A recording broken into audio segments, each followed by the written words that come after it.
Hi, everyone. Robert Rutherford here. We're at episode 22. We have Carlos Carrillo from Mirage Builders here in Anaheim, California. It's their Southern California division. How you doing today, Carlos? I'm good, Rob. How are you? I'm doing great. Thanks for coming in. Well, thank you for having me. Really appreciate it. I know you're going to have a great story to tell today. A couple. We had, right before we started here, you had some stuff that you had thrown out, so this is going to be very interesting. Right. So you've been in the industry for quite a while. Yes, I started the industry back in 1984. So I got about 35 years in it now. And this coming June will be 36. 36 years. Yes, sir. 36-year overnight success. That's right. Yeah. So you've seen a lot of changes. I've seen a lot. I've seen a lot of changes in the industry. A lot of good men, leave, retire, pass away, so on. Yes. Yeah. And now you're the superintendent over at Mirage. Yes, I'm the general field superintendent of Mirage Builders. Got it. Yes. And what was the first company that you started with when you got into the trade? I started with Gypsum Enterprises. Bobby Anderson. Yeah. Good guy. Good guy. Very good guy. And there were some good guys working there too. Absolutely. Back then, Yeah. And like I said, they retired now. Roger Carr, Carl Lynn, Carl Huck. Yeah. A lot of guys. Yeah, it was sad to see what happened with Bob, how that whole thing dissolved and everything, because he was a player in the industry. Yeah. And a lot of good guys came out of that company. Right. Danny. Yes. Yeah. Danny Lowen. Yes. David and Danny Lowen, the twins. Yeah, I never met his brother, but I used to deal with Danny over there. Yeah, I worked with them over at the Children's Hospital in Hollywood, off of Vermont. Mm-hmm. And it's ironic because we're there now doing some work as well. Is that right? 35 years later, I'm back at Children's Hospital. Is that right? So you were working with Greg Stedman then, because he was working for Gypsum. Yes, then. Greg Stedman. Yeah, absolutely. Yeah, he was on. His episode is posted already, so it's very interesting. Mm-hmm. He's a good guy. Yes, he is. Really good guy. So you, how many years were you over there with Gypsum? I was with Gypsum right until I turned out. So I did my 3 years with him, and then we finished up over at. We finished up at the hospital, and then I went to another project they had out in, I want to say it was out in Burbank, and we got a little tied up there. And then that was my adventure with Gypsum. Yeah. And what did they slow down? They were in between some jobs. They were in between some jobs. You know how it is. We don't wait around. We try to get what we can. Sure. Yeah. Sure. We used to hustle back then. We would go from job to job to be able to. You weren't waiting for them to call you. No, hell no. You were rolling. Exactly. So who did you end up with after that? I ended up with Insel Acoustics. Oh, okay. Yes. Yeah. And I was there for 12 years. Is that right? Yes. So you know Tim very well. Very well. Yeah. Yes. Tim's coming in on Tuesday. Well, all right. For his. I know Tim very well, yes. Yeah. He's a very sharp guy. Yes, he is. And they did a lot of kind of under the radar work. Insel. Yeah, they didn't really necessarily run with the pack. Well, we did a few big jobs, but not really big, but we were under the radar, yes. Yeah, they weren't, they were negotiating a lot of work. Yes. Over there. Yes, they did. And they had a kind of a side deal that was beyond the contracting. That's correct. It was called the Insel Quilt that they were trying to get into the industry. And it took off on them, Yeah. It took off for them. Got it. Is Roy still around? I don't know if he's still around or not. It's been a while. I mean, last time I talked to Roy was when he kind of dismissed me. Got it. I went to Hawaii. It was a horrible job. Out in Hawaii. They did a job there? We did a job out in Maui. And Mike McGee was the actual head foreman on that project, which he was the top foreman for them in Southern California. Got it. And then he went to Hawaii. They opened up a shop over there, and that's he wanted some help, and they sent me out there. And we went out there. I was there for about 4 months, working. Horrible weather. Wow. Yeah. No, it was great. And then came back in the States and in the mainland, and just went back to work, kept doing our thing, and then they shipped me out to Mexico. Really? For a general contractor out there named Cosiva Construction out of Texas. Is that Yeah. right? We went out there. We did four or five hotels out there. Really? Down Yeah. in Cabo? Down in Manzanillo, Manzanillo. state of Colima. Wow. Yeah. I'm sure that was quite an experience for That you. was an experience. Totally different. Yeah. Oh yeah. All different. Trying to be as productive as we were out here with the main, we had better use the main people that were there, Yep. and it was a sight to see. Coming in huaraches, coming in shorts, coming in tank tops, just doing their thing. Yeah. It's a totally different scene down Oh, there. yeah. Like they're taking 5-gallon buckets of concrete and walking it up a frickin' ramp. Oh yeah, it was crazy. But when we got there, we took all our equipment, Mm-hmm. so everything was being going over on boats and stuff like that, and it was crazy trying to get them out of customs. Oh, I'll bet. Oh yeah, That was just an adventure in itself. Oh yeah, scaffold, shotguns, you name it, plaster pumps, everything. Wow. It was a sight. Wow. Yeah. And were you able to bring some key guys down with you? We had our key guys from the States, Mm-hmm. and then everything else was just their labor. Yep. Yeah. And were they trainable? Yeah, you know what they were? Yeah. Hard workers, very trainable. Super hard workers. Oh yes, absolutely. Yeah. There was no giving. Yeah. Yes. They outwork anybody. Yeah, they just wanted work, man. Yeah. Yeah, you gave them whatever they were getting paid, little pesos they were getting, they were happy. Yeah. Oh yeah. And they got to see some of the modern techniques that we have up here, That's correct. back. And back I'm in the day. thinking, and I still think back about that. I still think back at that, and I'm like, well, maybe that's why they started doing some of the stuff that was going on. Now they got metal studs out there. We had metal studs out there. Mm-hmm. We were doing lath, lath with 2x2 wire Mm-hmm. with a pencil rod, Yeah. Yeah. foam. Mm-hmm. So they got to see all that. Yeah. Yeah. And learn those modern techniques and drywall, Yes, right? absolutely. To be able to screw that Yeah. off. Yeah. The great thing about it is that one thing that I found was unique from them is that they knew how to work with cement. Absolutely. They were like artists, man. Yes. Seriously, they were able to what they did with it, Yeah. and the marble and everything that they were putting up, Mm-hmm. Yeah. Yeah, for sure. Everything is either CMU or poured in place there. Right? Yes, that's correct. And they just skim it. Exactly. And the way they bring it out, though, it's like, wow. Yeah. Yeah. Yeah. What were they kind of doing it? Were they throwing 1-bys in there to get it nice and straight, and kind of like the rotting and dotting? They were just rotting and dotting, yeah. Got it. Yeah. So the old techniques. Yes. To Yeah. make it all Make it all look good and, yeah. form their corners and do what they had to do. Yeah. Yeah. Because they weren't using any drywall, and Mhm. a lot of their stuff they still don't use drywall. No, they don't. They do it. They do it on the small little tight soffit type deals, Mhm. stuff like that. Sure. Yeah, they'll do that. But on the big stuff, mm-mm. Yeah. I don't know what they do with it now, but what they were doing back then, yeah, absolutely. Yeah. Well, so you got to see some of the old techniques being used Yeah. back there. Yeah, I did. And how many years were you there? There I was 9 months. 9 months. 9 months, believe it or not, 9 months. Wow. Yeah. Wow. We all came back. We all came back after 9 months. Done. Finished it up, and that was the end of their run for work in Mexico. And that was the end of Insular Acoustics run. They got it. And that was the end of my run as well. Yeah. Yeah. I'm sure that was pretty different for you. Oh, it was leaving the family behind. Yeah. That was the hardest part. The Mhm. hardest part is we would go out there for a month Mhm. and then come back for a weekend. Go out there for a month and come back out for a weekend. Oh, they were working the shit out of you then. Oh, we're working the hell out of us. Yeah, Yeah. we're working hard, and it was kind of hard because you have your family, your small kids are here, your wife is here, and you're over there just working. Yeah. So it was tough. Yeah. And how many of the guys from Insul did they send down for you?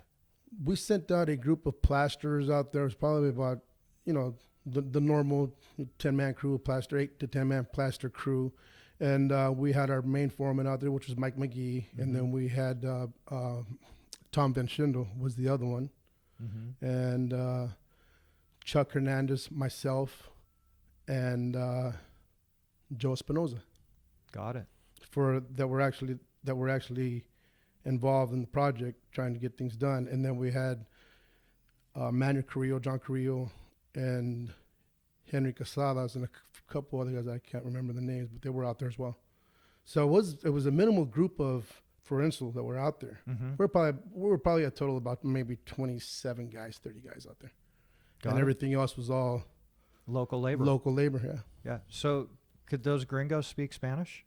No, I was the help out there. Got it. You were the translator. Yeah, huh? we were translating. Yeah, Getting that done. getting it done. Yeah. Yeah. Oh yeah. Wow. That's a trip. Yeah. That's a trip. Going. How were the accommodations for you guys down there? Excellent. Really? Yeah. Yeah. So they set you up. They set us up. Nice. Yeah, that's what it's kind of. You worked your ass off, but at the same time, they took care of you. I mean, we were Mhm. staying in a 3-tier in a house Oh. right off the beach Got it. Nice. in a resort. Yeah. You know, they took care of us. So you ate good and we ate and good and we slept good, and you know, we That's did. that's awesome. Yes, absolutely. That was quite an experience. For It you. was. It was an experience. It's something I'll never forget. Put it that way. Sure. know, I Did mean- you learn anything? Out there, Yeah. yeah, don't mess with their union. Don't mess with their union. Don't mess with their union. Really? Yeah. They have a union now. They have a union. It's called a sindicato. Got Yeah. it. Got it. That's the reason we came back in 9 months. They kicked their asses out of there. Ah. Well, I can see where they're coming from Yeah. on that end of it. That's they want to take care of their guys and they have their own way that they do stuff. Oh yeah, no, they finished the project. They finished with the local hire there. Uh-huh. You know, Wow. just out there enough to train them to get enough done. Yeah. Get them out of here. We don't need them no more. Got it. Got it. That's how I took it. Yeah. What did you feel a little uncomfortable with their business agents? Yeah, oh, definitely. So they were putting some heat on you guys. Oh yeah, they were putting heat on The GC. the GC, and the GC was just kind of feeding us the bone here and there. Hey, this is what's going on, da da da. But they weren't giving us the whole truth. Wow. One day we went out to lunch, and that day we didn't get back on the job when we came back from lunch. Ah, They took over the site, and we were gone. is that right? We were out. Yeah, that's why I said we only lasted 9 months, Got because it. that project should have took about maybe 22 months. Uh-huh. It was 6 hotels, man. Sure. Yeah, huge. Yeah. Big projects. Right. It was right up. It was right up the hill from the Salas. Remember the movie 10 Yes. with Bo Derek Yep. and Dudley Moore? Mm-hmm. It was right up. That resort was right up on top of the hill from where that hotel was at. Got it. Yeah. Got it. So did you have to drive down there or did they fly you down? No, we flew. You flew. Yeah, we because it's deep. No, we flew. It's in there. Yeah. So yeah, we flew in. With Aeromexico is what we did from LAX into Manzanillo. Mm-hmm. Yeah. Man, that's haven't interviewed anybody that's had that experience yet. That's We had some experiences. Yeah. yeah. So when you got back from Mexico, you were still with Insel. I came back from Mexico. I was with Insel for about 2 weeks, and then some incident that happened, blah blah, and that was the end of my run there. Mm-hmm. After that, I went to work for Hackett Environmental for a little bit. Oh yeah. Did I think Manuel Tovar at that time was the superintendent for them. Wow. Yeah. Yeah, because Manuel was a long-time Rutherford employee, Mm-hmm. and I worked for him. Oh, did you? Yeah, he ran some big work for Yeah, them. yeah. He's a very sharp guy. Mm-hmm. Very And sharp guy. that's what I'm saying. So with Manuel there, I was there for a little bit there, and this was just over at the Stonewood Mall down in Downey. Mm-hmm. So we did that, and then I left there, and then I went, just went from a couple of the shops there. I went from Hackett, then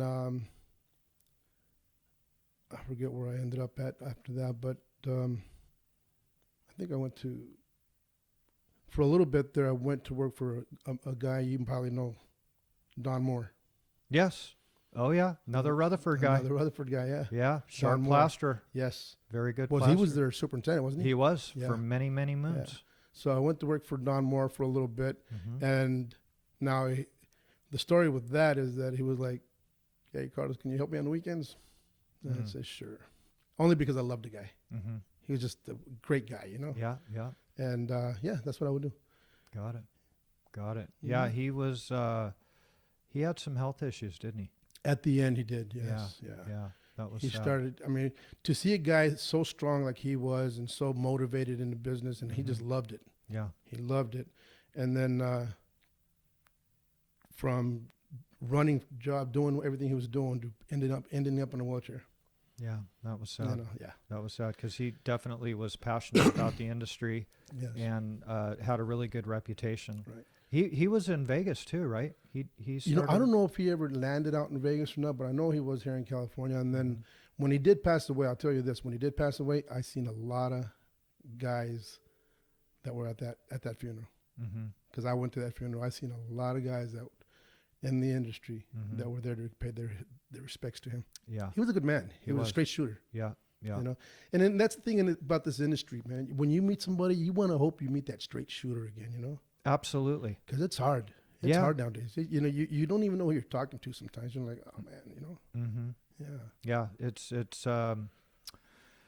there's a lot of faces that come around, and you don't know which face they have, right? Exactly. So Yeah. I Gotta be get you. careful. I get you on that one. You know? Was he union? He was union for a while, and then he went non-union. Mm-hmm. Yeah. Got it. Yeah. Got it. So when you were training, did you come up out of 42L? I came right out of 42. Oh, yes, sir. Got it. Yes. Got it. Did your apprenticeship I through did my apprenticeship there. Yeah. Santa Fe Springs? Santa Fe Springs. Yes. Off of Santa Fe Springs, off of Lakeland Road. Yeah. It's funny because on a Friday night we had our classes we had to go to. Mm-hmm. Well, the Holiday Gentlemen's Club was right around the corner. Yep. Yeah, I that's where I did my apprenticeship out of that, but never, because I was coming from the valley, Right. but never made it over to the. But Yeah. a lot of guys would Yeah. come in from that place, and they would start their class. Yeah. No, but you know, but one thing that I've noticed in the industry about these apprentices, if we can talk about apprentices for a little bit, Sure. is that back when we were going to school, you went to school for 3 hours, one night a week. Yeah. But most of your schooling was on the job site, Absolutely. and we learned. Mm-hmm.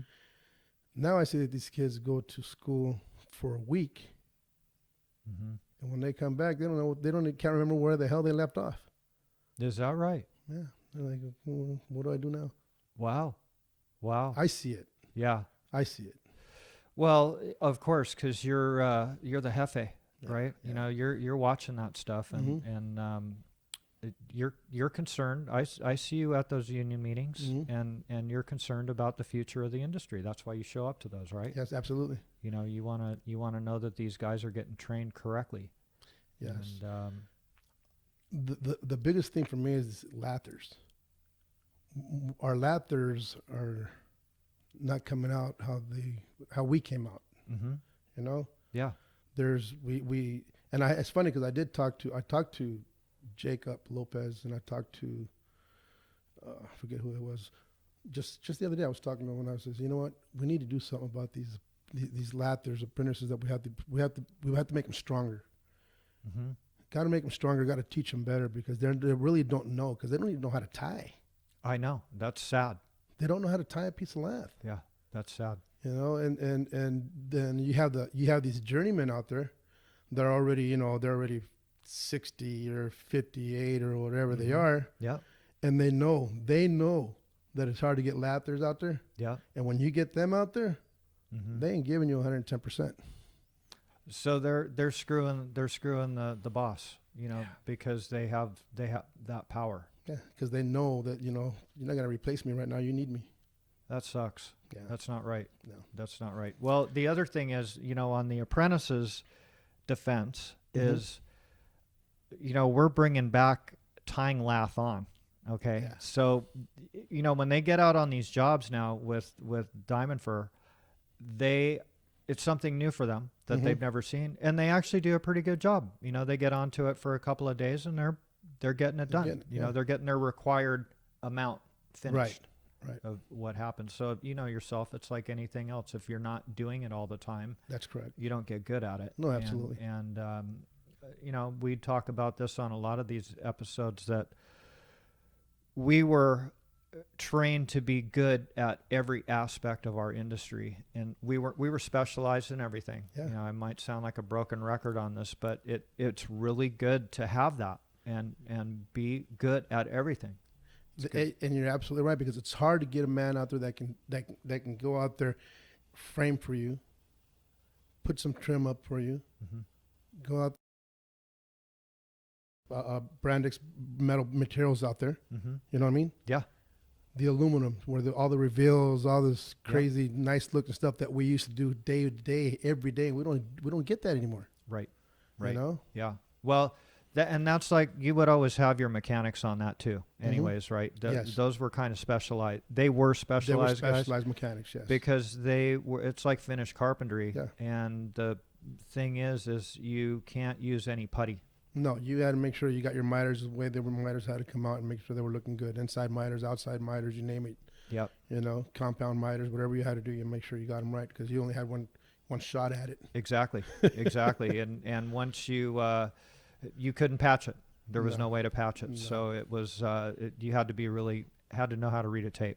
Correct. Very, very good. And it was like finished carpentry. Yeah. So that is part of the trade though too, because these guys are carpenters now, Yeah. right? Yeah, so absolutely. they should know that They shit. should know this shit. Yeah. Yeah, Yeah. I agree with you 100%. Did you ever do any acoustical ceilings when you were?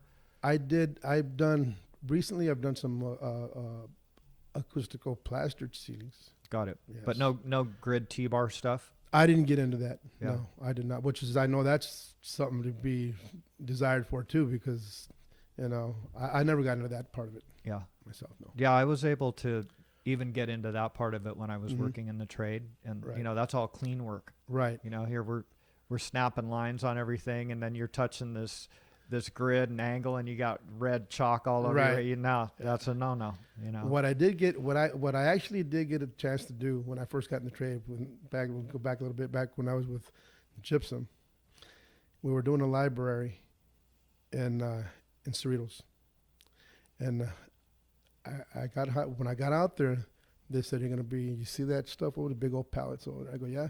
He goes, you're gonna be hanging that on these walls over here, and hurry up. I need a pallet a day from you. So, okay, whatever. Mm-hmm. No big deal. Yeah. So I went over to read. I didn't know what the hell it was. I went over to grab it. It's, about 2 feet long,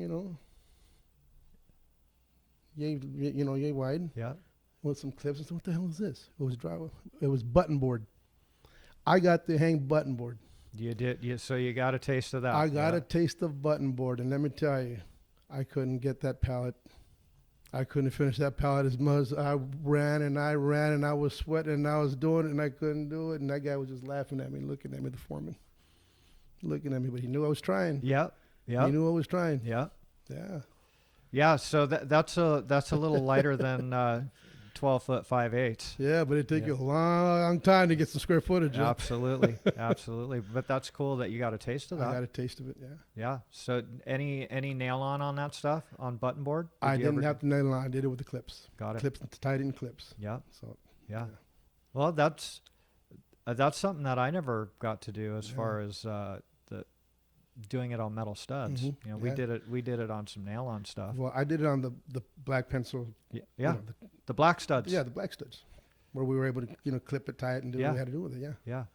Well, so when they did that, they had the stud shoes on it. Yes. It was all tie we had wire. all tie wire. We put stud shoes on bottom, Yeah. stud shoes on top, just tie it in. So But that was done ahead of me. All I Right. had to do was put the button board on it with the clips. yeah. Yeah. That's weird that they didn't have the tie on metal lath on that Yeah. for that. You know, They didn't. even- That was just button board that I remember when I was doing that. You know, that time of my life in '84. Yeah. Right. So, speaking of those black studs, when they had the stud shoe and everything was tie wired together, Mhm. that was like the first slip track Yeah. because the stud was the track and the track was the stud. Right. And you always had a little bit of space in between because of the stud shoes Because of for the stud shoe. movement, Yeah. right? Yeah. It hooked in there. That's and crazy. that was, they were ahead of their time. Yeah. Actually, it's funny because when you get in some of these older buildings, when you go in the remodel, you see it. Yeah. You still see them when you're opening up the walls. Yeah. You see them, and everybody's like, "What the hell is that?" Yeah. And I'm one of the lucky ones that goes, "Oh yeah, I got to do that." Yeah. Yeah. At the end of it, but I got to do it. Yeah, yeah, and I never got to install any of that type of framing, but I would see that on some of these old remodels that we would do Right. and stuff like that, and it was very effective. Yeah. Because you remember in apprentice school, a lot of those they had it in apprentice school. Mm-hmm. Did they have it for you there Yeah. as well? They had it. They had them in there. Yeah, so you remember we would frame the walls up and then we would lath them, but they Mhm. were super flimsy. Yeah, you couldn't really get it to stay straight, right? Yeah. Yeah. But after we lathed it and tied it off, it was solid. Solid. Yeah. So that was good stuff. It was a strong thing to do, the way they were doing it. Yeah, and like aviation snips, they weren't even using those; they were using the channel, Yeah. the channel cutters, to cut that stuff, and you Yeah. would just bend it. There weren't chop saws or Oh, anything like that, back in the day. Yeah, like no, before we came in. I didn't. I was at least able to use the chop saw with it. Whatever I had to do was there, but it was it was just the material was there, and we implement. Obviously, we were doing what we were doing with it. Sure. But yeah, Yeah, that was nice that you got to experience that though. I enjoyed it. Yeah. I didn't think of it then, but as the years go by and you're growing and you're seeing different materials coming in and out of the industry. I mean, it just seems like lately for me, it just seems like now it's like every 3 to 5 years we're getting new materials, Yeah. new products, Mm-hmm. new just different ways of doing things. Sure. I mean, the industry has evolved. It has big time. Big time. It really has. Are know? you guys implementing any of that new layout software? We haven't got introduced to it yet. Mhm. I've seen it out there already. I've seen it out there.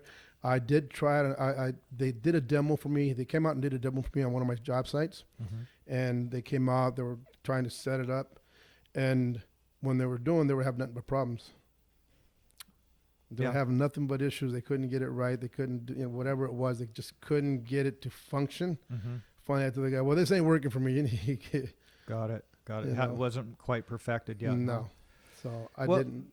Yeah. So that's all that stuff is all based off the grid lines, right? Mm-hmm. So that still the general contractor who's taking care of all of that for you guys when they're doing the the 2-foot offset on center line? Well, usually now what we're doing, Rob, is that they'll come up. The general contractor really doesn't want to take responsibilities for anything anymore. They really don't. They'll go in there and they'll say, oh, you'll go in there, you're the foreman that's on the job. Say, okay, I need a grid line here, here, and there. And I say, well, just go off center of column and so. And so we need a surveyor here to take care of this. Yeah, Come they on, would guy. shoot it in. Come on here and do this. No. And they'll go out there not to spend the money for the surveyor. They'll go out there and they'll take the responsibility and do the lines because we ain't doing it. Right. Us as a subcontractor, we ain't going to take that responsibility. Yeah. So. That was always the same thing like with the benchmark, right? Correct. So it's you provide that. Yeah. Where finished floor is, and you establish that. Oh, but it's a hassle now. Yeah. It's a hassle to try to Really? get them to go out there and do it. It really is. Yeah, because even when they would shoot them in back in the day, We would have a problem. they would be off. Yeah. They would be off. Transfer a mark from the ground level and going up to 16 flights, Mm-hmm. 16 floors. Yep. And you got to try to keep, because you're going to try to keep that same line. I mean, everything's coming off the grids Sure. as you're coming off. Exactly. That's Exactly. where they don't want it. It's like crazy. Yeah. You almost got to fight tooth and nail to get it, but they'll do it. But you got to fight tooth and nail. Mm-hmm. And then it sucks because as you're working your way up, like you said, stuff's not meeting where No. it's supposed to. Of course not. And we all know you got casting plates. You got their forms going up. They pour the concreted billies up on them. Of course. yeah, You yeah, know? that's typical. Yes. Right. Yeah. So, like you said, even when they would shoot them in back in the day, they'd be off. Yeah. They'd be out of square when you got When you got to at the end of the corner or the end of the south side of the building. Yeah. Exactly. Exactly. Yes. So, are you guys? I'm sure you're using a lot of lasers Yes. for that. So, A lot of lasers. even for the GC, when he's giving you the grid marks, you would think that he would be shooting a beam up the outside Something. and then Yeah. transferring it in, because that sucker shoots straight up, right? Right. You have your point down there, but all that layout software is based off the grid line. Yeah, and it is. And it's actually, I think it would be a great tool for us to really start getting into it. Mm-hmm. The problem with it is that when they introduced it to me, it It wasn't working. It wasn't working. It just wasn't. I Yeah. think we killed like 3 hours, and I said, nah, Yeah. no way. Go back to basics. Yeah, Yeah. exactly. Yeah. Well, it's come a long way, and Yeah. there are companies that are implementing that stuff now, and even the Halo lens, where you don't even break out a tape. You just it tells you what the dimensions are. When you look up, it says, okay, this is 8'5" 3/4. Mm-hmm. Yeah. You know, and you just it's really a trip. Really a trip where it's That's what I going. say. I mean, the tools that they're coming out with, and it just how it's involved. It just Mhm. yeah, definitely. So what types of jobs does Mirage do? We do anything from colleges to hospitals, Oshpodge to Really? yeah. We do health. We're in the health industry now. We're doing hospitals. Mm-hmm. We do colleges, from the private sector to, anything involved. Got We're it. in Vegas now, so Right. I mean, we're at San Manuel Casino right now, Mm-hmm. so we're out there doing a project there. You guys are doing big work. We're doing big work, yeah. And is the labor getting a little more available for you, or is it still very tough? Right at the moment, I would say probably within in the month now, Mm-hmm. it's been getting more of it where we're able to get Get some guys. guys. Yeah. For a while there, it was sketchy Yeah. because everybody was using. Right now, it's still hard to get us plasters. Got it. Plasters is still tough. You know yourself, they have a schedule for you on Mhm. these projects, and then they get delayed, and you try to keep your guys, and you're not going to keep them, so you let them Right. go, and then somebody else, it's a big industry, but it's kind of small too, Right, yeah, as far as being able to get manpower, right. and takes you a long time to find good guys that'll perform for you. You want to Absolutely. keep them, Yeah, keep those guys going. right. And you guys are doing hospitals. Yes, sir. Wow.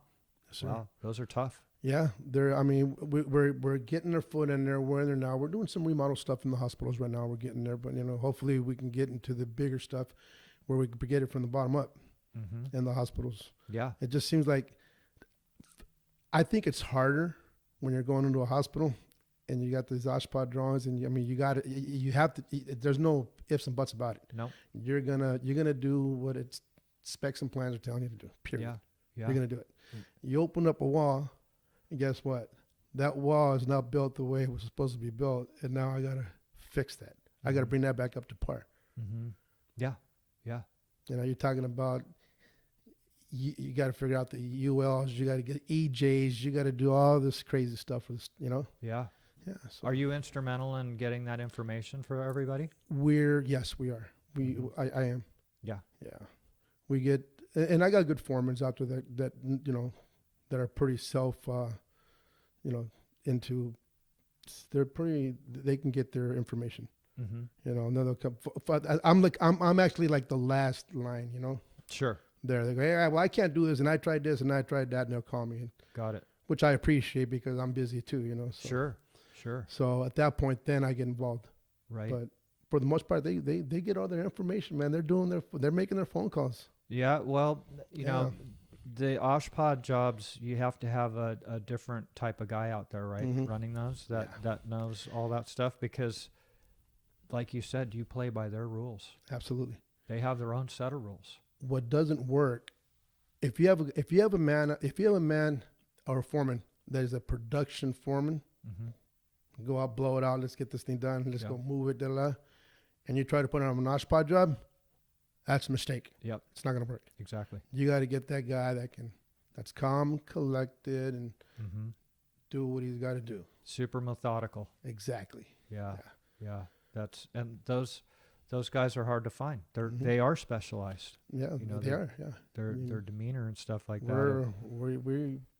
We struggled, but Mhm. we're there. Good for you. We're there. We're getting it, and Good for you. they're the contractors that we're working for. They're pretty happy with what we got going on now. So Good. not to say that I didn't get slapped in the hand. I did. Oh, yeah. I definitely did. There's You know. there's a learning curve for that for Yeah. sure. Did you have somebody in your family get you in the trade? Yes, I did. My brother Manuel got me in the trade. He married a gal that their family were a bunch of lathers. Mm-hmm. A bunch of lathers. Yeah. The Espinosa family, Mm-hmm. well known. They are very well known in the industry, and that's how I got involved. Got it. Yes, that's how I got involved. Joe Espinosa was one of the guys that how we got in here. Mhm. Sal Espinoza. I don't know if Mhm. you know the names or not, but The last guest that I had on, Carlos Flores, he's with Martin Brothers, and he's Mhm. been with them for 25 years. He was working for Kennedy, mm-hmm. and that's where Joe came from, right? That's correct. Kennedy correct. Plastering. Kennedy Plastering. Yeah. Yes. So, and Yeah. he was a superintendent? He was he was one of their foremen out there. Got it. Yeah. A lead foreman. I think the superintendent for the lathers out there was Ken Wesson. Mm-hmm. Yeah. Yeah. Who I worked under for a while. Got it. Great guy. Yeah, he was, I never met him, but he had a great reputation. Yeah. Very sharp guy. Hell of a tire, huh? Yeah. Yeah, that's what I heard. Yeah. So yeah, he came, he was in the game in the 50s and 60s. And when all that tie on was what was going on. Right. Interior, exterior. So yeah. Yeah. And so you came out of high school. Yes. I came out of high school. And I went to a company, a plastic company. I was working as a machinist right out of high school. So it's funny because it seemed like it somehow or another in my life, I involved as a leader. Mm-hmm. I was never a follower. Got it. I was kind of like a leader, you know. And that was even I remember even when I was a young man, that was kind of happening. I would, nah, come on, let's go over here and do this instead, you know. But so when I got out of high school, I went to this company called Transwrap. It was a plastic company. I didn't know anything about machines. I didn't know nothing. I knew nothing. But I knew numbers at that time. Mm-hmm. So I go to this company. They hire me. I'm working for about 5-6 months. All of a sudden, I'm in charge of a machine. Wow. Yeah. Then I'm working. I'm still going. Probably within a year and a half, I became the lead machine foreman for all machines. Is that right? Yeah. Wow. I mean, it just happened that way. And then, Was this like injection molded plastic? yes. Okay. Yeah, it was like jet molded plastics. Yeah, do die cast, all this stuff, and a lot of sheets and just a lot of different stuff that they had going on. So I did that, and then I left there because my brother was already in the trade, and obviously the pay I was getting was nothing compared to what he was getting, And he's like, "Hey, dude, what are you doing over there?" And blah blah. I go, "Well, I'm making a living, man. I'm comfortable, having a good time." Yeah. And he goes, "Well, come here, let me show you something." So he shows me his check, and I go, "What's that for? A month or 2 weeks?" "No, that's my weekly pay." I go, "Well, hell, I'm doing something wrong. Sign me up. Oh yeah, Yeah. sign me up. And that's how I got into the trade. Got it. Yes. Got it. That's happened to a lot of guys that got in. They knew somebody in the family or whatever. There was a couple guys that got in through like newspaper ads and stuff like that, but it was always like you were living like a millionaire all of a sudden. Yeah. It's just different, the pay. Yeah.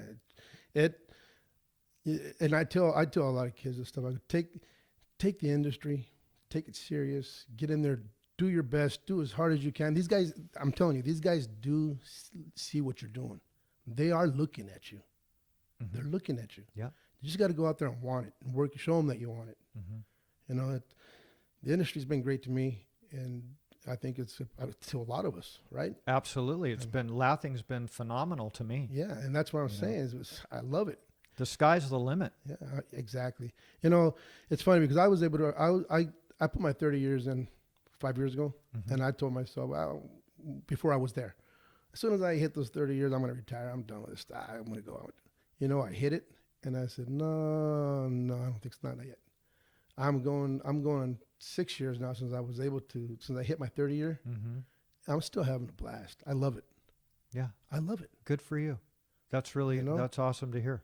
And I can honestly say that that's why I'm still doing this, is because it's the challenge, the camaraderie, and just to see how it keeps evolving and just going. Yeah. Yeah. Well, good for you. You know? that you have the mind for that, and you just don't want to sit home and scrape and paint. Right? No, hell, no. You know.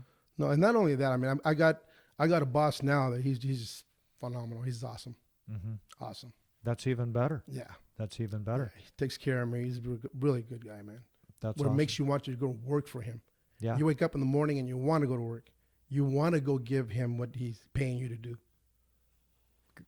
What more can you ask for? Yeah. And even he's doing something right because he's motivating you. Absolutely. Right? Yes. So that's what's his name? Tim Funk. Tim Funk. Tim Funky. Yeah. He was actually a carpenter by trade. Like a wood carpenter. A wood carpenter by trade. Got it. Yeah, a wood carpenter by trade. Wow. And he built his company by, I don't know how he did it, but he did it. You know, like I said, the guy's phenomenal. That's awesome. He's very smart too. I mean, that's nice to hear. You know, sharp and yeah. Nice to hear. How many years have you been with Mirage? I've been with Mirage now for 7 years. Quite a while. Yeah. Quite a while. Yes. So, right when you had your 30 years in, kinda. Yeah. Right there. Were you a superintendent for another company? I was a superintendent for a company called McKinney Drywall.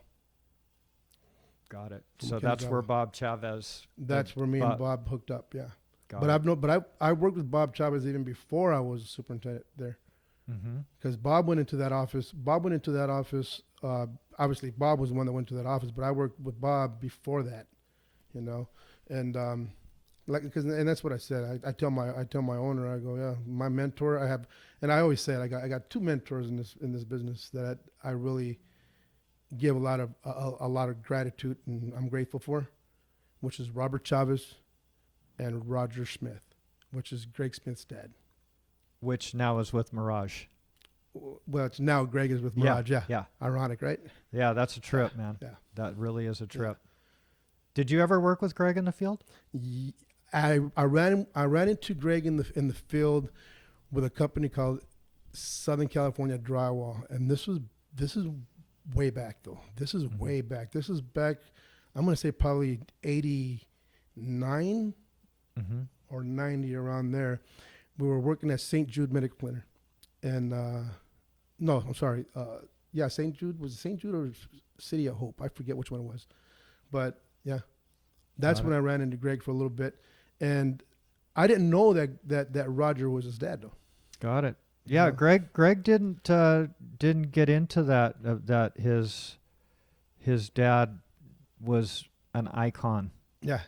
In the industry, so that's interesting. Really well known. I mean, Got it. He did a lot for me. Yeah.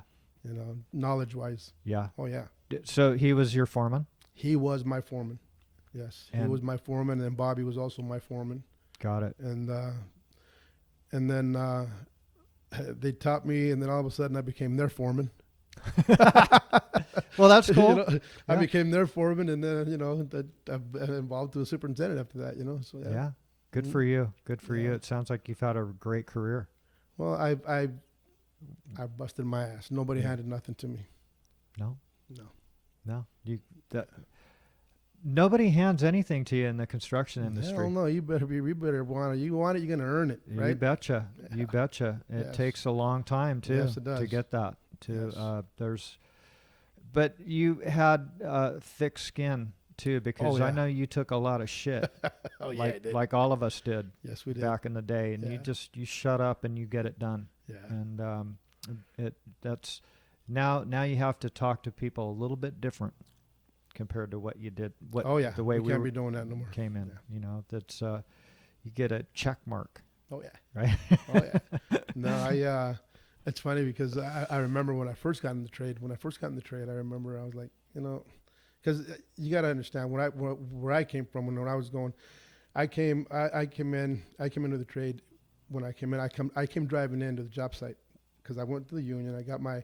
It's funny because the day that I got in the union was the day my son was born.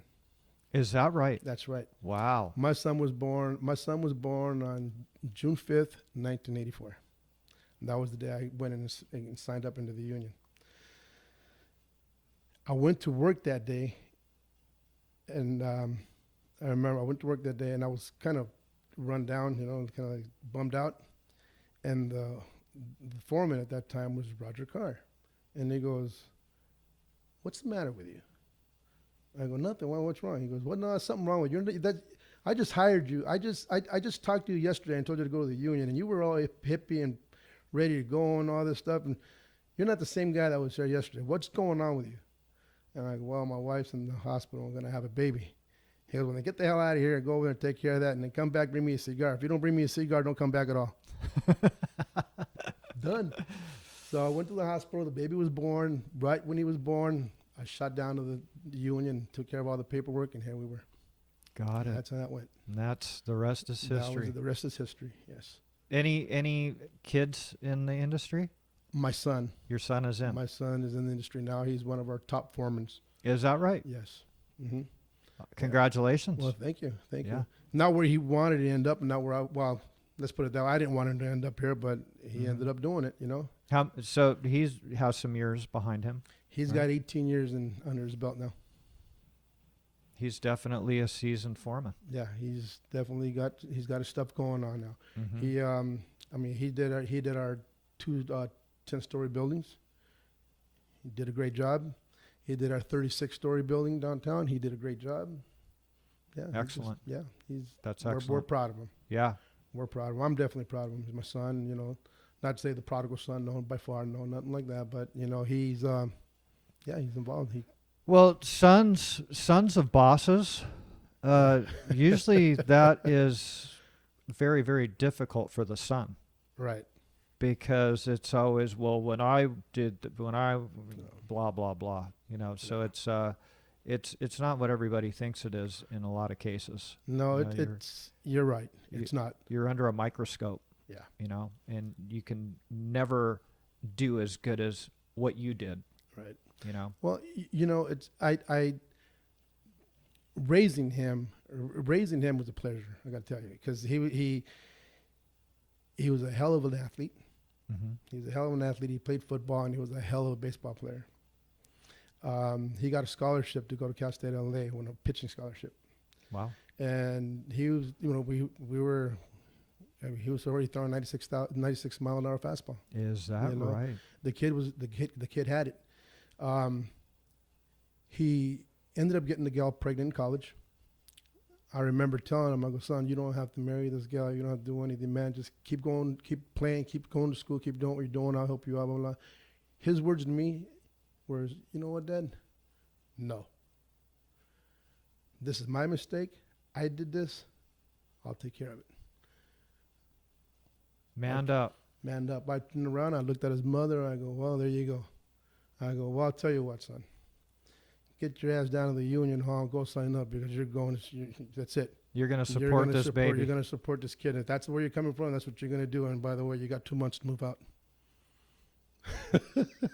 So there it was. Got it. And he did what he had to do. Well, hey, good for him, man. He's got some integrity. Yeah. So now his kid is 18.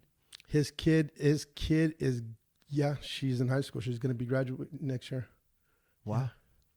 Good for him, and good for her, and good for you. Yeah. You have a granddaughter. She's going to be a senior. She's going to be a senior next year. So 17 years, I think, is what he's got there. Yeah. And they're still married? No. Got it. No, the gal didn't work. No. Got it. Now he's got another family with 3 other kids. So he's got 4 kids. Okay. All right. He's just doing his thing. Yeah. You know. Yeah. Sounds like an interesting guy. Oh, he is. Yeah. Yeah. He is. So what do you do for hobbies and stuff, Carlos? Well, like I said, when I was driving up to that job site back in 1984, I drove up in a 1964 Super Sport Chevy Impala, hydraulics all the way around, man. Nice. Nice. I've been a low rider my whole life. All right. That's what I do. I've always I've fixed cars my whole life. Mm-hmm. Got them as buckets and fixed them up and painted them. You know, drove them around. Yeah. A lot of car shows. You know. That's fun. Yeah, and that's what I do. I love cars. Yeah. Yeah. I have right now I have a 1940 Buick Roadmaster. Wow. Yeah. So yeah. So you know all that math to make all that shit work on the hydraulics. We try. Yeah. That's tough. Yeah. You know, that's Yes. You got to know your angles. Oh, I tell you what, there's a lot of stuff going on out there with these cars. Sure. Yes. Sure. You know, you go to these car shows and it's the old saying that I guess I could say is, people see these cars going down the road or whatever, blah, blah, but if they don't understand it, they won't appreciate it. Sure. You know what I mean? You got to understand the just everything behind the scene that goes into getting a car that's rusted, that's not running, it's falling apart, and then that individual getting that car and bringing it back to life like it just came out of the showroom floor. Yeah. That is rewarding. Yes. Yeah. And shitloads of grit. Yeah. To get that done. And there's a lot of guys like me out there. That's what they do. Yeah. Yeah. So between my cars, going to car shows and going to my grandchildren, I have 9 grandchildren, so I'm busy. Congratulations on that. Thank you. That's very rewarding too. Yes. 9 grandchildren, my 2 daughters, my son. With 3 kids, I got 9 grandchildren. They're busy. Yeah. Yeah. Keeping the name going, man. Yeah, Good for you. Good for you. So you're Southern California. Yes, sir. Local. Yes, sir. Grew up, born and raised. Southern California. Yes, sir. Got it. Yeah. Got it. Yeah, the car scene is a lot of fun, and it's a great hobby, right? Yes, it is. Because you're a mechanical guy. Yeah.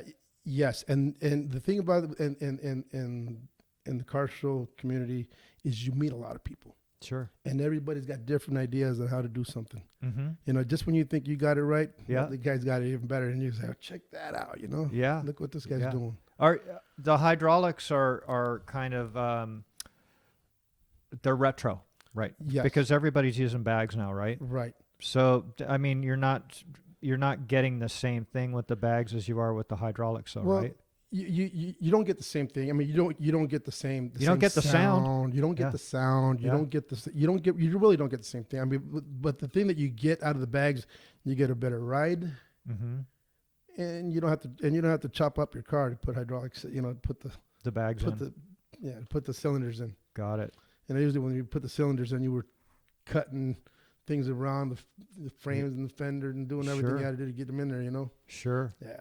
So you're doing the motor and everything from the ground up motor, doing the kick-ass big stereo and everything. Everything that you can possibly think that in these cars are in them. That's awesome, dude. I want to see your work. I'll show you one of these days. I'll show you my photo albums. Yeah. I got some cars. I'll bet. Yeah. I'll bet. Sounds like you're very passionate about that. Oh, I am. I enjoy it, and like I said, every year I have a Toys for Tots that I throw out for the kids out there. Sure. So we have a big bash put on. To have our band go out there and play, and it's simple. It's $10. This is $10 or a $10 unwrapped gift. Beautiful. Really easy. We load up 2-3 truckloads. People just come out and enjoy themselves and stuff like that. So we give a lot back to the community. We do a lot of that. We do a lot of fundraisers, for diabetes, just a lot of different things. Yeah. So when you were in that, when you're doing your car thing, do you meet any other guys that you didn't know in the industry? Yes.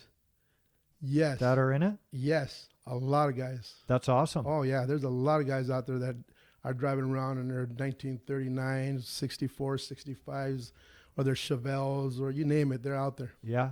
Yeah. Well, that's cool because it's like a double connection. Oh yeah. It's funny. It's like, you're a carpenter? Oh, you're a lather? I used to be a lather. Oh, That's cool. Or I'm an electrician, or whatever. Yeah, But they're out there, man. Guys in the trades. Yes. And so you got a full shop set up at your house? I don't. I just work out of my garage, do my little thing. I have my tools there, and just jack them up and do what I have to do. So how long does it take you to get one done? This 1940 Buick that I have now, I've had it. I'm going on 12 years now. I'm still not done. It looks great, but I'm still not done.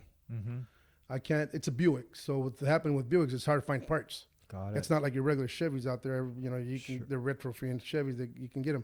Sure. But a Buick, they still don't. They're still tough to get. Find parts for them. So you're doing a lot of searching. I do a lot of searching on the internet. I got to go. I mean, I bought some parts out of Australia, get them over, stuff like that. Yeah, it's hard to find parts for a Buick. Got it. So you full hydraulics on this one? No, this one right here I have straight original.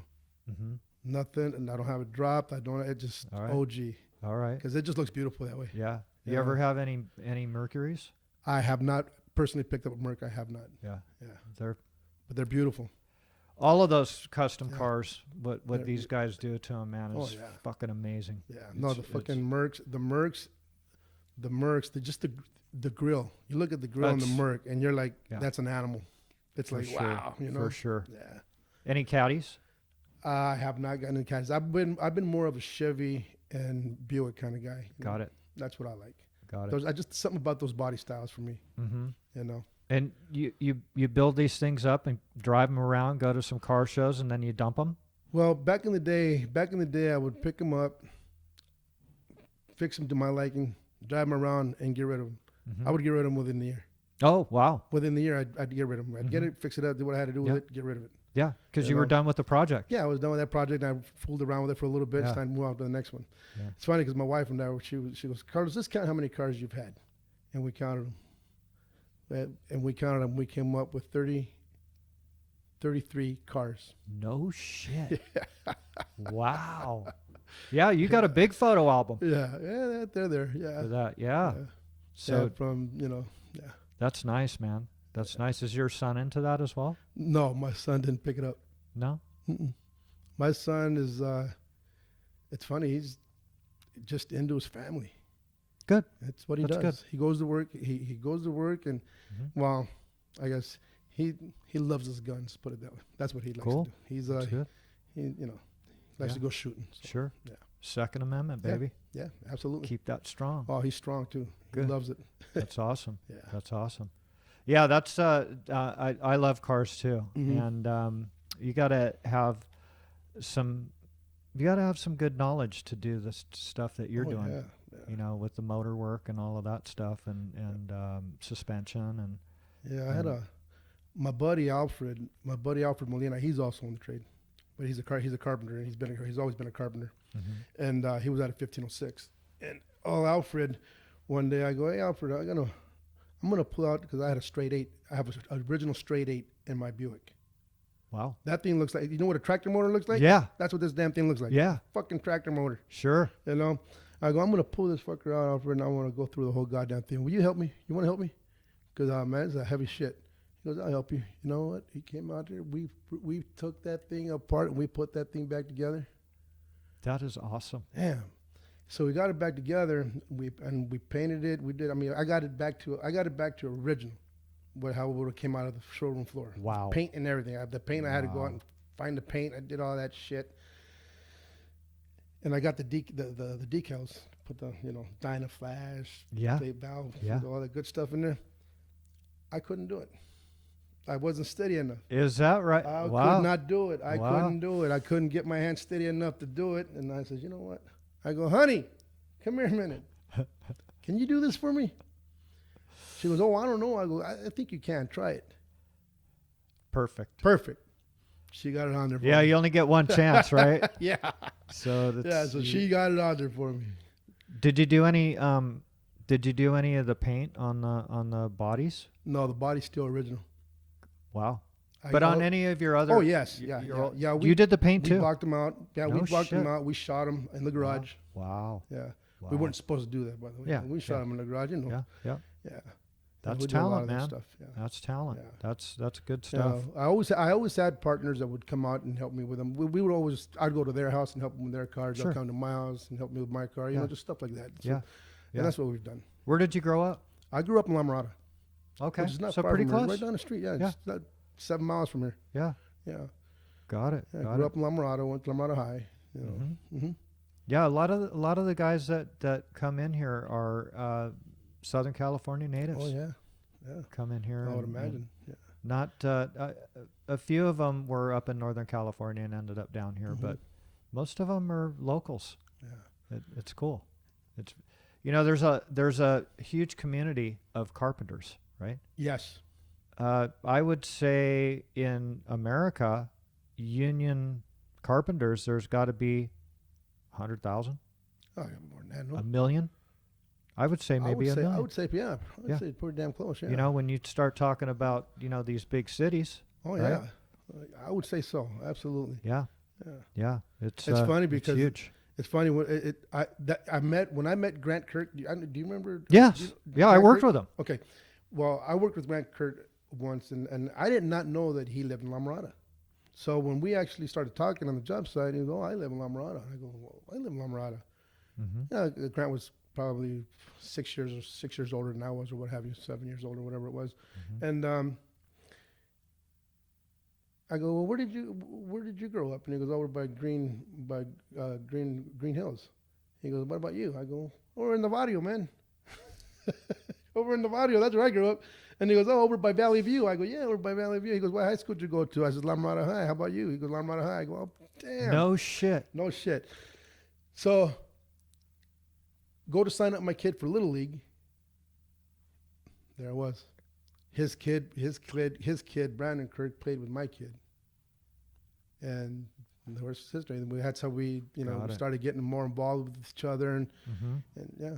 We lost Grant. We lost him obviously. this year, yeah, Grant. man. He was That a hell was of a guy. sad. Hell of a man, man. He was a good guy, man. He was a good guy. I worked on some big jobs with him. Yeah. I did. He was a good guy. Yeah. He came. Sharp. I don't know where he started out, but he was with Rutherford for a long Mhm. time, and Yeah. worked on some hospitals and stuff with him. And he was very, very well liked. He was a hell of a football player. He was a big guy, man. Yeah, he was a hell of a football player, man. Yeah. He would have made him if he didn't blow out his knee, from what I understand. Mm-hmm. You know, that's the only reason. That's how he got in the trade. He had to go do. He was in college. He did all that. And he was doing it all, and Got it. shit happens. Yeah, Yeah. it does. It does And sometimes. it's amazing because when you talk to people in the industry, there's a lot of people in this industry right now that are ex semi-pro players, man, that were on their way Mm-hmm. and just didn't happen. Yeah. You know? It's you got to figure out of the population of America. Right. There's Yeah, not who that makes many that There's make not- it. Exactly. And then the thing is too is, a lot of those guys that are staying on top in professional sports, Mhm. they get lucky if they don't get injured. Yeah. It's because the major injury, even if you recover from it, you're still favoring that injury, right? So you're never quite the same. So Yeah. That's true. like Kobe and LeBron, Mhm. Kobe went for a long time, but when he did get that injury, he went He down. went down. Yeah. Yeah. So It was- if they can make it so that they're not getting injured, man, more Mhm. power to them. Yeah. And that's what ends up happening, man. They get it's beyond they can't do it anymore. Yeah, They that's true. just can't do it. Yeah. So did you play football?